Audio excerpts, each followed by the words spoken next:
A lot of us have a false sense of justice, given that a lot of the time, the rich have a far less severe punishment than we do when they break the law.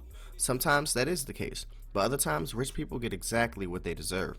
In this video here, we will be discussing 6 billionaires who went to prison. Welcome back to Entrepreneur Pod. If you are new, make sure you subscribe to the channel and comment saying I subscribe to enter this month's shout out giveaway, where we shout out one lucky person who subscribes and comments saying I subscribed. So who are 6 billionaires who went to prison?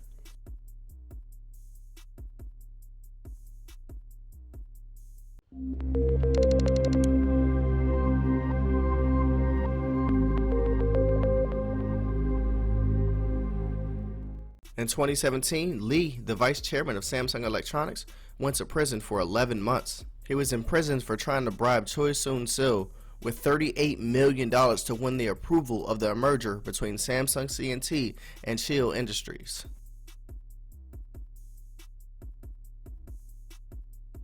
The charges against Stanford will be unsealed today when he appears in court in Virginia. Stanford was taken into custody by the FBI late last night. In 2009, Stanford was indicted for running a $7 billion Ponzi scheme through a Stanford International Bank in Antigua, where he is a citizen, and he was denied bail. Stanford was sentenced to 110 years behind bars for wire and mail fraud, so it's safe to say he's not coming home anytime soon. And on top of that, he was required to pay a personal money judgment of $5.9 billion, some of which was intended to go to victims of his crimes.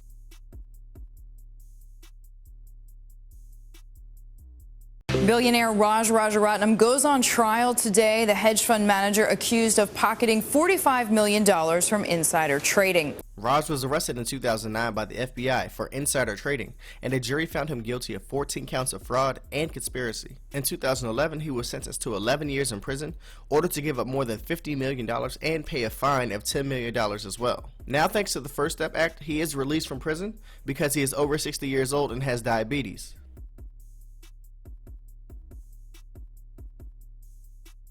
Johnson is the great-great-grandson of Samuel Curtis Johnson, the founder of the multi-billion-dollar family-owned cleaning product giant SC Johnson.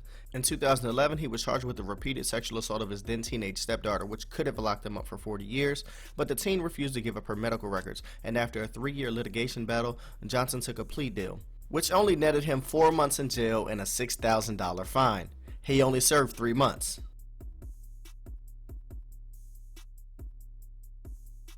Monku was one of those rich people that felt that he was above the law, but in 2007, he was busted for embezzlement, among other charges as well.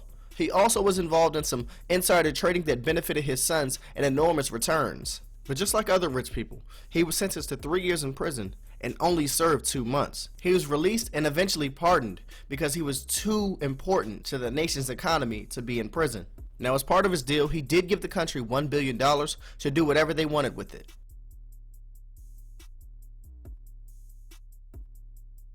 Jim Irsay, the owner of the Indianapolis Colts, didn't do anything on as large of a scale as some of the other billionaires on this list. However, he did get caught driving under the influence. And no, he wasn't just a little tipsy. He was actually drunk and high on prescription drugs. The police found a bunch of prescription drugs in his car, and he ended up going to jail. Jim Irsay was one of those outspoken owners in the league, but these were not the type of headlines that he was looking for. So that about wraps up our list of 6 billionaires that have gone to prison. Were any of these names on the list a surprise to you? Make sure to let us know in the comments below. But again, it's been Entrepreneur Pod. Until next time.